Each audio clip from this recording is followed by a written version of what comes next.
Hello दोस्तों, मैं अभिषेक स्वागत करता हूं आप सभी का अपने यूट्यूब चैनल फिट आईटीआई पे। आज हम लोग बात करने वाले हैं जो असिस्टेंट बोरिंग टेक्नीशियन का जो सिलेबस दिया गया है साइंस का और ट्रेड का। तो उसमें जो है कुछ बच्चे हमको कॉल करके बार बार पूछ रहे हैं, तो मैं उनको बता दूं कि आप लोग हमको कॉल मत किया करिए, क्योंकि इतने सारे फ़ोन आते हैं, उनको अटेंड कर पाना थोड़ा सा मुश्किल हो जाता है। तो आप लोग ग्रुप में हमारे ज्वाइन हो जाइए, हमारे इंस्टाग्राम पे हमको फॉलो कर लीजिए, वहाँ से आपको जो पूछना हो आप वहाँ से पूछ लिया करिए। तो जो आपका मैं बता दूं एक बार फिर से, जो आपका ट्रेड संबंधित था, ट्रेड से 60 क्वेश्चन आएंगे अकॉर्डिंग टू सिलेबस। ठीक है।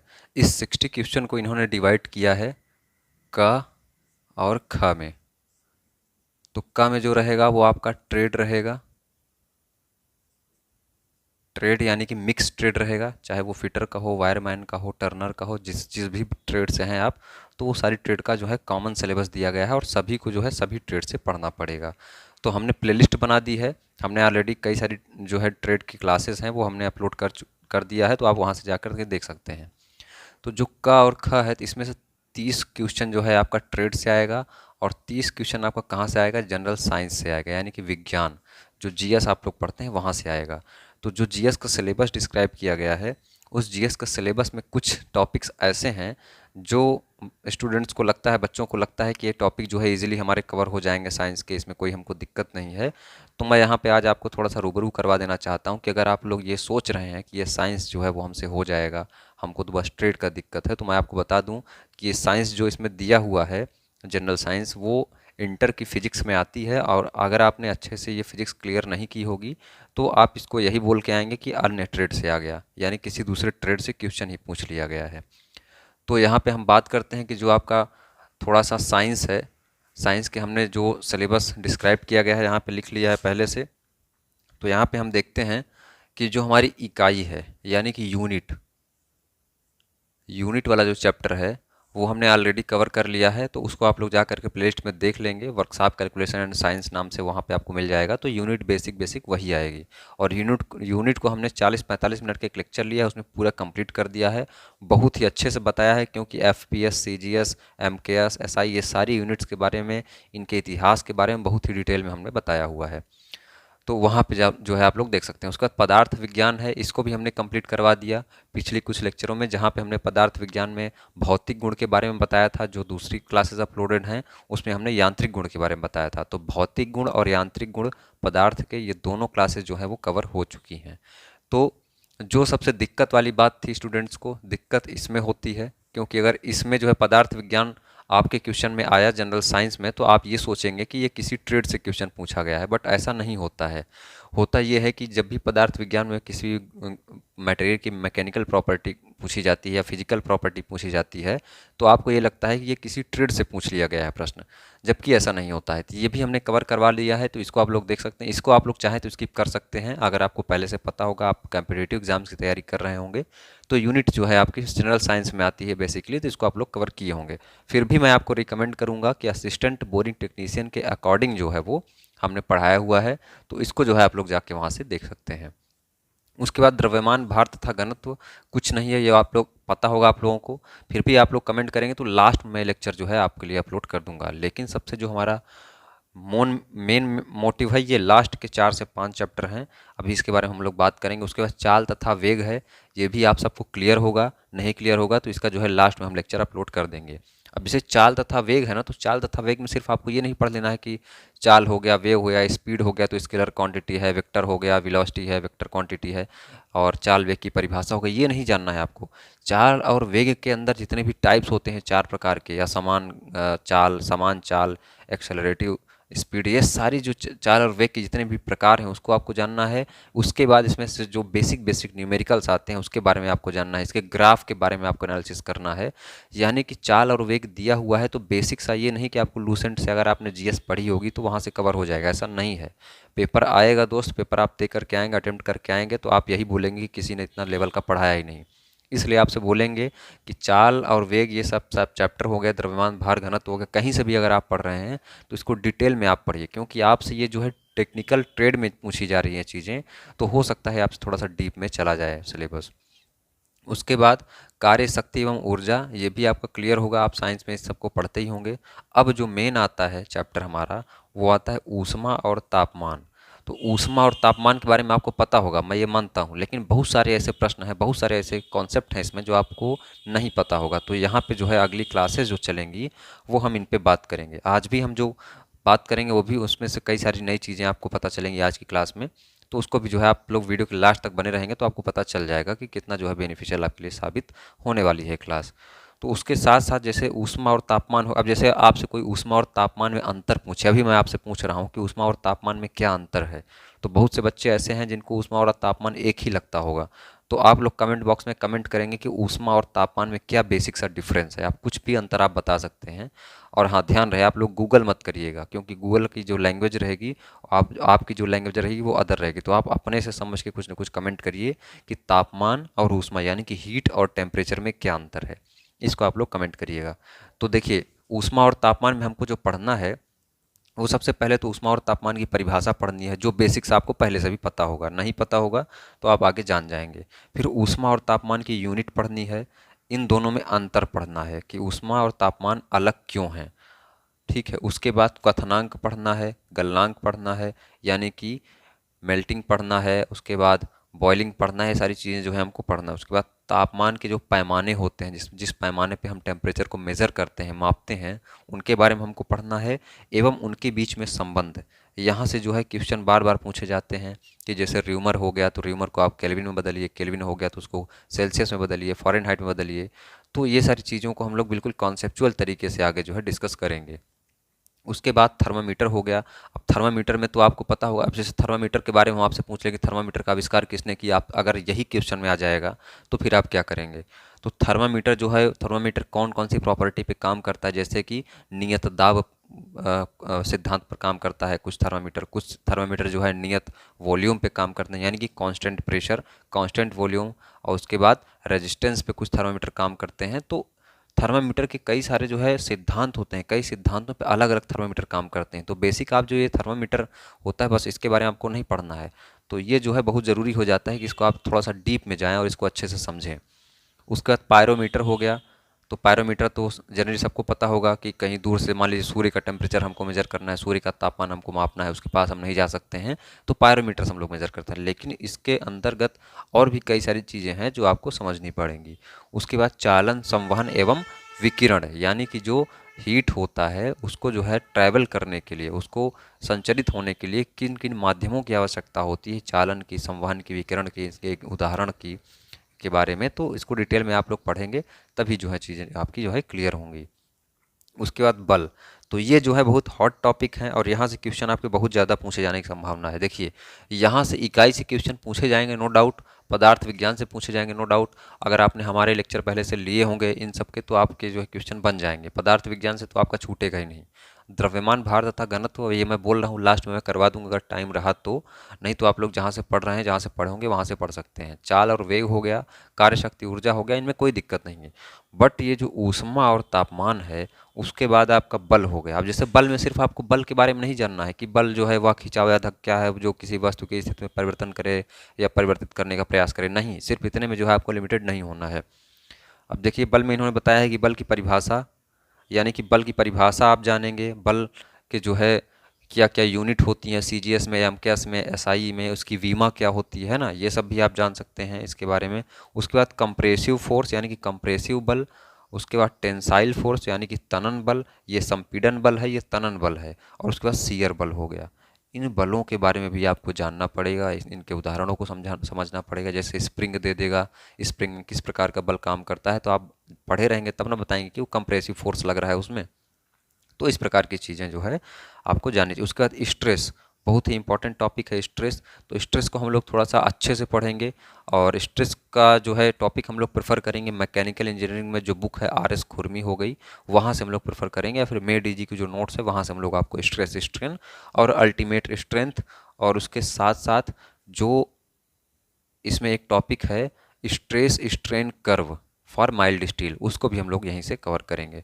तो स्ट्रेस हो गया, स्ट्रेन हो गया, अल्टीमेट स्ट्रेंथ हो गया, और आपका क्या है, stress strain curve, strain stress curve, for MS यानी कि माइल्ड स्टील। तो ये टॉपिक जो है हम लोग आगे कवर करेंगे। उसके बाद तापमानीय उपकरण में हम लोग जो है हीट लॉस, हीट गेन और विशिष्ट ऊष्मा, इन 3 टॉपिक के बारे में चर्चा करेंगे। उसके बाद चक्रीय गति में क्या है कि चक्रीय गति में तो सबसे पहले आपको चक्रीय गति और रेखीय गति में संबंध समझना पड़ेगा। रेखीय गति क्या होती है ये भी आपको थोड़ा सा समझना पड़ेगा, क्योंकि तभी आप संबंध समझ पाएंगे। उसके बाद चक्रीय गति की आपको परिभाषा जाननी पड़ेगी। उसके बाद आपका केंद्र पसारक एवं केंद्राभिमुख जो है बल जो होते हैं, गतियां जो होती हैं, इनके बारे में आपको जानना पड़ेगा। तो इतने सारे टॉपिक जो हैं वो आपको बहुत ही अच्छे से पढ़ने हैं, क्योंकि ये जो टॉपिक हैं, जितने टॉपिक हम यहाँ से बता रहे हैं, ये टॉपिक आपको कहीं भी किसी भी चैनल पे बहुत डिटेल में अच्छे से नहीं मिल पाएंगी चीज़ें। तो हम कोशिश करेंगे कि ज़्यादा से ज़्यादा जो है आपको डिटेल में जितनी नॉलेज हो सके और कम से कम समय में जो है आपको प्रोवाइड करवाने की कोशिश करेंगे। तो आपसे उम्मीद यही है कि आप लोग वीडियो में बने रहेंगे और डेफिनेटली आपको इसका फ़ायदा मिलेगा। आप एग्ज़ाम देने जाएंगे और अभी आप वीडियो देख के जाएंगे, वीडियो को जो हम पढ़ा रहे हैं उसको आप नोट्स बनाइए, उस नोट्स को बार बार रिवाइज करिए, तभी जो है कुछ हो सकता है। बाकी अगर आप किसी स्टैंडर्ड बुक को प्रेफर कर रहे हैं तो बुक से नो डाउट आप पढ़िए, तब जो है आपको यहाँ पे टाइम वेस्ट करने की ज़रूरत नहीं है। बट क्या होता है, बुक में बहुत सारी चीज़ें होती हैं, बहुत सारे कंटेंट होते हैं, उनको समझने में, उनको थोड़ा सा पढ़ने में टाइम टेकिंग बहुत ज़्यादा हो जाता है, यानी कि वो समय बहुत ज़्यादा ले लेती है। अब यहाँ पे कोई पढ़ा रहा है तो वो आपके लिए ज़्यादा आसानी से समझ में आ सकता है। तो इसलिए जो है आप प्रेफर कर सकते हैं हमारे वीडियो को, हमारे चैनल को। इसलिए चैनल से आप लोग जुड़िए, फ्यूचर में जो भी क्लासेस रहेंगी वो आप तक जो है अपडेट मिल जाएंगी। चैनल को आप लोग सब्सक्राइब करेंगे यदि, तो बेल आइकन को ज़रूर प्रेस कीजिएगा, जिससे कि जो क्लासेस आपके पास पहुँचें, अपलोड हो, वो जो है क्लासेस सीरियल बाय सीरियल पहुँचें। ऐसा ना हो कि एग्ज़ाम ख़त्म हो जाए और तब आपके पास जो है क्लास 3 या क्लास 4 का नोटिफिकेशन पहुँचे, तो ऐसा नहीं होना चाहिए। तो अब जो है हम यहाँ पे थोड़ा सा, आज तो जो है टाइम बहुत ज़्यादा इस वीडियो का हो गया, तो अभी हम लोग थोड़ा सा पढ़ लेते हैं किसी टॉपिक के बारे में। तो इसको हम लोग रफ कर देते हैं, कोई छोटा सा टॉपिक उठाएंगे जिससे कि रिलेटेड अगला टॉपिक आराम से बन सके। तो हम लोग कुछ भी दे लेते हैं, चाहे टेम्परेचर पढ़ लेते हैं, तापमान एवं ऊष्मा में संबंध पढ़ लेते हैं, चाहे आप लोगों का फेवरेट टॉपिक बल पढ़ लेते हैं, फोर्स, फोर्स के बारे में तो सभी को पता होगा। बाकी इसमें से बहुत सारे टॉपिक जो हैं हमारे चैनल पे ऑलरेडी अपलोडेड हैं, तो आप लोग वहाँ से जाके देख सकते हैं। तो हम लोग आज बल के बारे में पढ़ लेते हैं। बल के बारे में कुछ चीज़ें आज आपको पता चलेंगी जो आपको नहीं पता रहेंगी पहले से। बल आप लोग बहुत पहले से पढ़ते चले आ रहे हैं। हेडिंग डालेंगे फोर्स।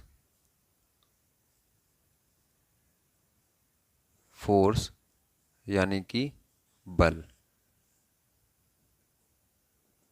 तो सबसे पहले अगर बल की परिभाषा के बारे में बात करें तो बल परिभाषा आप लोग सभी जानते होंगे। आप लोग अपने मन में एक बार सोचेंगे कि बल की परिभाषा क्या है, फिर मैं वो जो बता रहा हूँ उसे आप लोग रिलेट करेंगे। देखिए, बल वह खिंचाव या धक्का है, ये आप क्लास 9 से पढ़ते चले आ रहे हैं, 7 8 से पढ़ते चले आ रहे हैं। वही बेसिक सी परिभाषा बल को आपकी जो है रहने वाली है। तो बल जो है वह खिंचाव या धक्का है जो किसी वस्तु की स्थिति में परिवर्तन करे या परिवर्तन करने का प्रयास करे। यानी कि बल जो है, बल वह खिंचाव या धक्का है जो किसी वस्तु की स्थिति में परिवर्तन करे, परिवर्तन करे या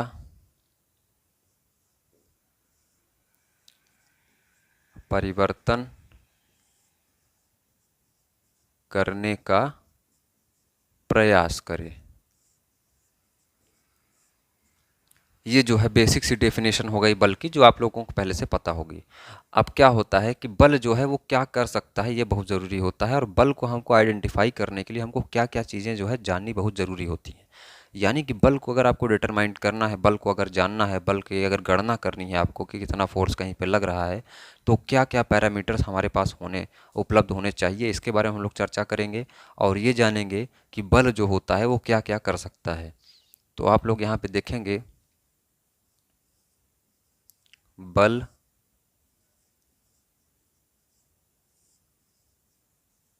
किसी गतिमान वस्तु को,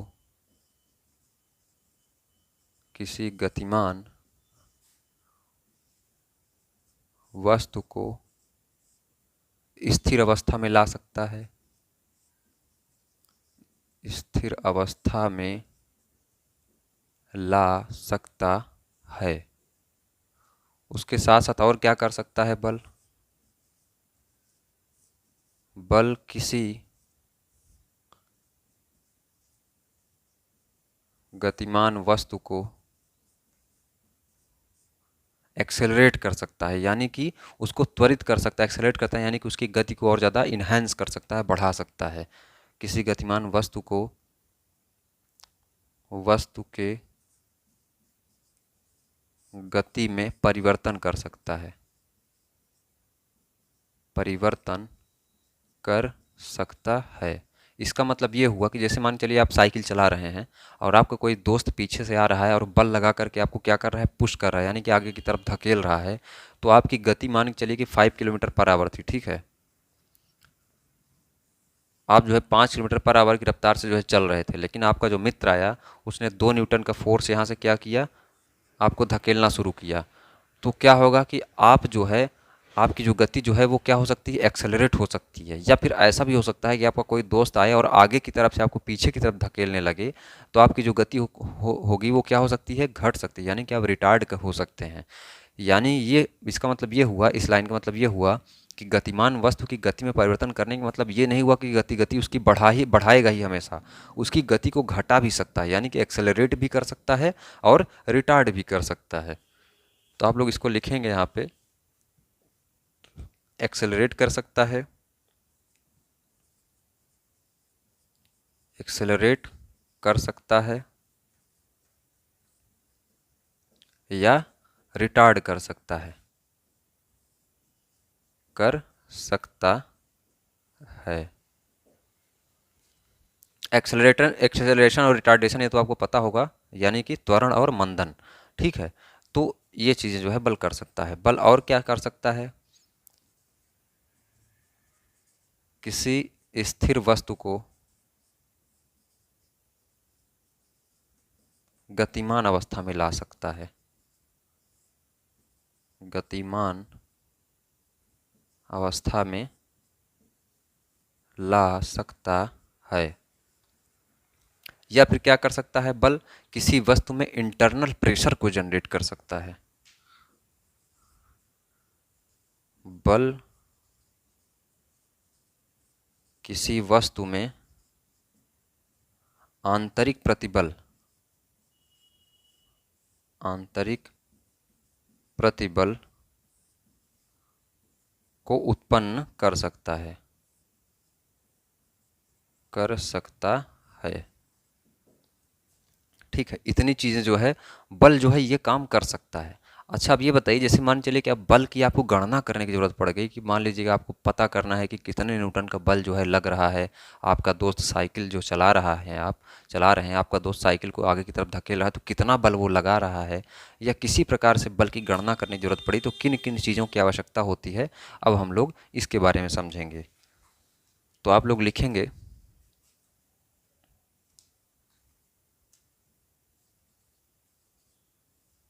बल की गणना करने के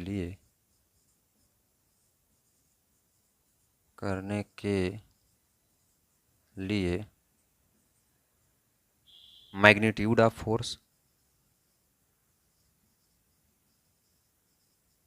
मैग्नीट्यूड ऑफ फोर्स, उसके बाद नेचर ऑफ फोर्स,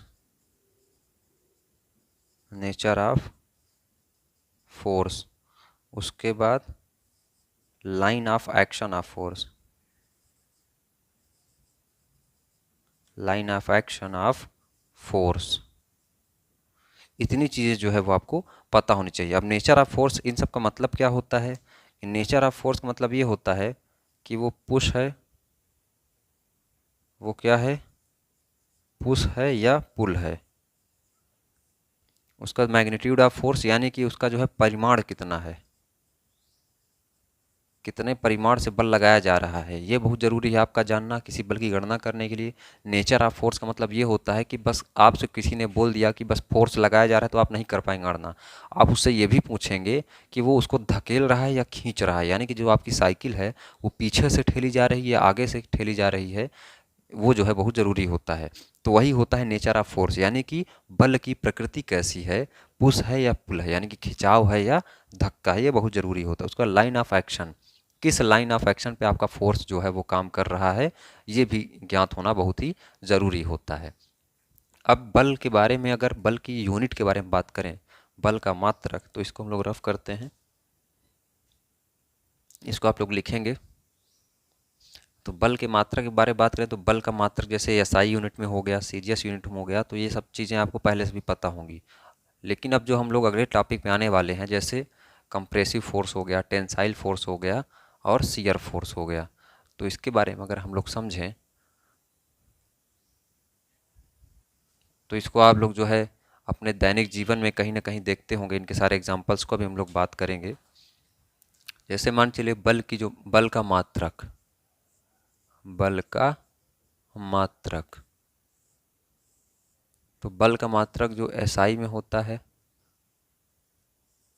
एसआई मात्रक क्या होता है, न्यूटन होता है। उसके बाद एमकेएस क्या होता है, केजीएफ होता है, यानी कि किलोग्राम फोर्स। उसके बाद सीजीएस क्या होता है, डाइन होता है, ये सीजीएस होता है। बल को जो फार्मूला होता है, अगर बल के जो है हम लोग विमा की बात करें तो बल के विमा को आपको निकालने के लिए सबसे पहले आपको बल के फार्मूले की आवश्यकता पड़ेगी। तो बल का जो फार्मूला होता है वो होता है F बराबर यम इंटू ए, यानी कि द्रव्यमान गुणे त्वरण, द्रव्यमान गुणे त्वरण। तो अब बल की विमा हम लोग निकालेंगे यहाँ पे। बल की विमा तो क्या लिखेंगे, तो बल बराबर क्या होता है, F बराबर यम इंटू ए, ठीक है।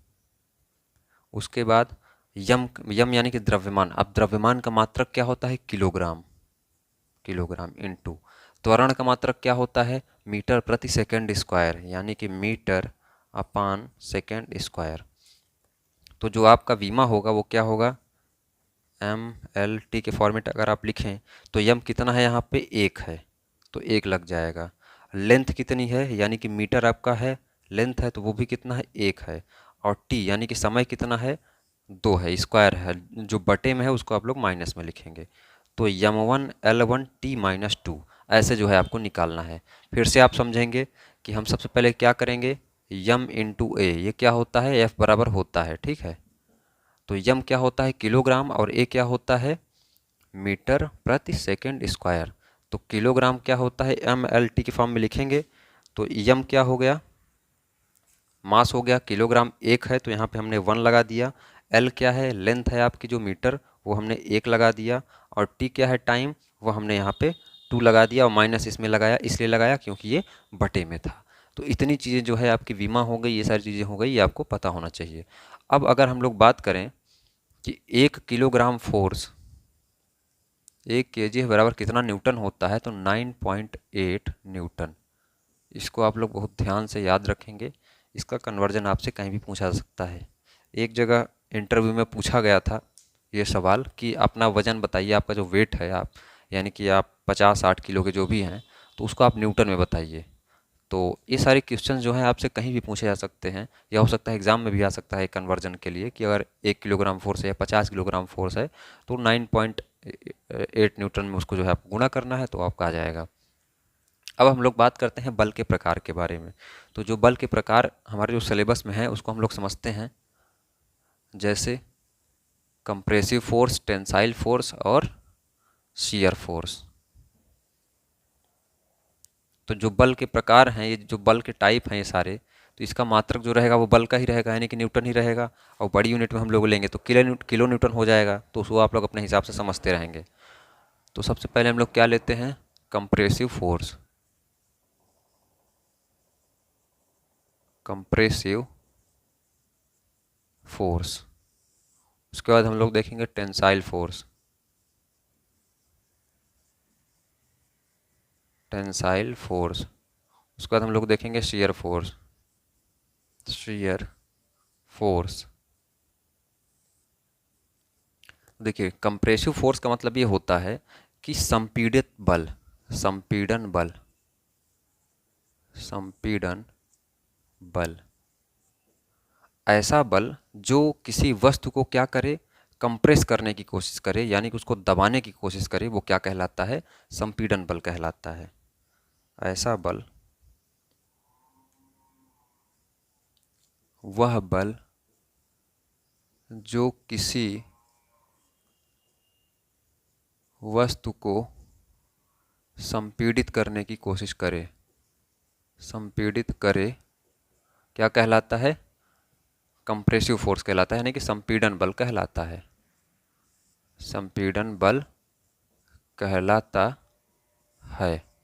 अब संपीड़न बल को आप लोग ऐसे समझ सकते हैं, जैसे मान चलिए ये मार्कर हो गया, ठीक है, इसको हमको कंप्रेसिव फोर्स इसमें लगाना है, तो इसको हम लोग ऐसे करेंगे और इसको दबाएंगे, यानी कि इधर से एक फोर्स लगाएंगे और इधर से एक फोर्स लगाएंगे, तो क्या होगा, ये कंप्रेस होगा। अब जैसे ही कोई ऑब्जेक्ट कंप्रेस होगी यानी कि संपीड़ित होगी, तो क्या होगा, उसकी जो लंबाई होगी, ये मार्कर हो गया, ये तो खैर दबेगा नहीं, लेकिन अगर ये कंप्रेस हो सकता, अगर ये हो जाता, तो इसको क्या करते हम लोग, ऐसे दबाते, जब ऐसे इधर की तरफ करते, तो इसका जो लंबाई था वो क्या हो जाता, कम हो जाता, लेकिन जो इसका क्षेत्रफल था, इसका क्रॉस सेक्शन का, वो क्या हो जाता, वो मोटा हो जाता। तो आप लोग लिखेंगे कि इसमें क्या होता है, लंबाई घट जाती है एवं क्रॉस सेक्शनल एरिया यानी कि क्षेत्रफल क्या होता है, बढ़ जाता है। ठीक है, अगर ये फोर्स जो है अपने जो अपना काम कर रहा है उसमें अगर वो कामयाब रहा तो ऐसा हो सकता है। आपको हमने उदाहरण के तौर पे बताया कि जैसे इसको हम दबाएंगे तो क्या होगा, इसकी लंबाई घट जाएगी, लेकिन जब ये दबेगा, लंबाई घटेगी, तो कहीं ना कहीं तो मटेरियल इकट्ठा होगा ही, तो जो मटेरियल क्या रहेगा, ये यहाँ से क्या हो जाएगा, फूल जाएगा, यानी कि मोटा हो जाएगा। तो ये होता है कंप्रेसिव फोर्स में। अब टेंसाइल फोर्स की अगर हम लोग बात करें, तो टेंसाइल फोर्स में क्या होता है, ये वो बल होता है जो किसी वस्तु को क्या करता है, खींचने की कोशिश करता है। वह बल जो किसी वस्तु को इलांगेट करने की कोशिश करता है, यानी कि इलांगेशन लाने की उसमें कोशिश करता है, या उसको बढ़ाने की कोशिश करता है, को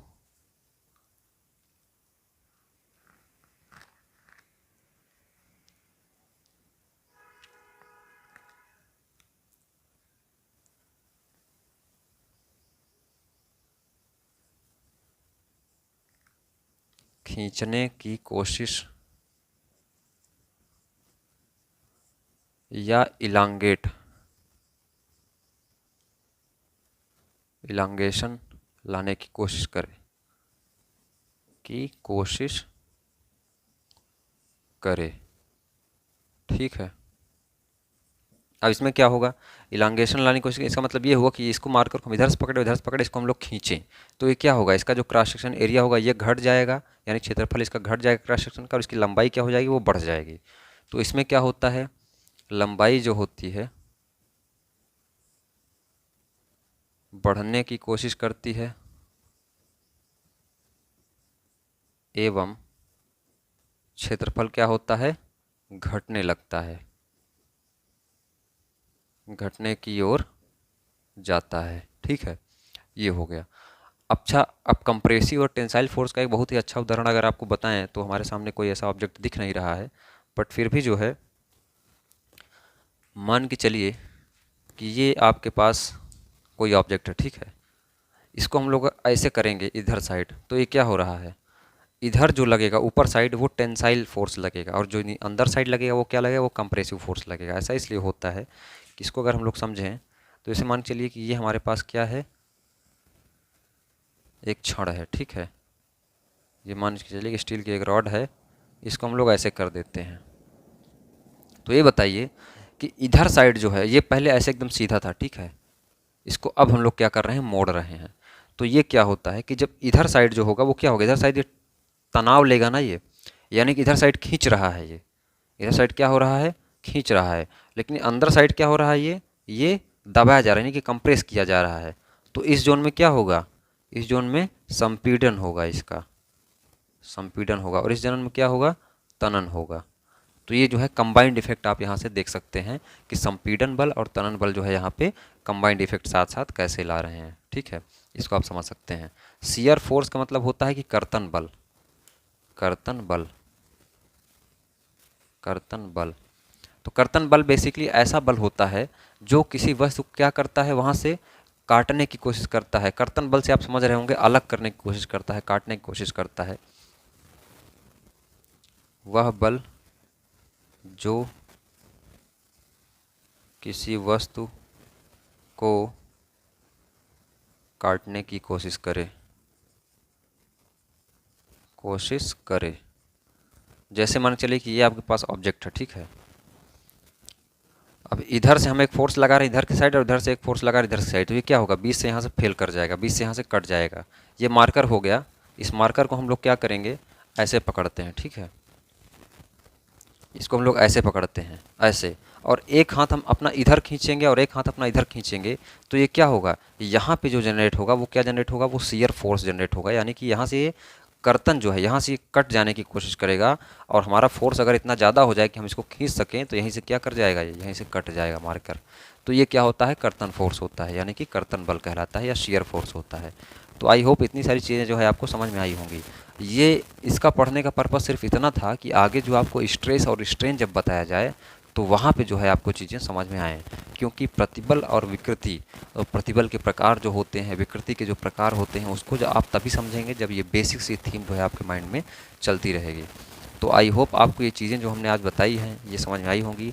ये कुछ नया नहीं था, तो अभी आपको ये नहीं लगेगा कि आप कुछ नया पढ़ रहे हैं, लेकिन हाँ, इसके आगे जो आप पढ़ेंगे तो वो इसी थीम से जुड़ी हुई रहेगी। तो मैं सिर्फ आपका बेस बना रहा था, जिससे कि अगर आप हम लोग आगे स्ट्रेस और स्ट्रेन को समझें तो आपको समझने में उसको दिक्कत ना हो।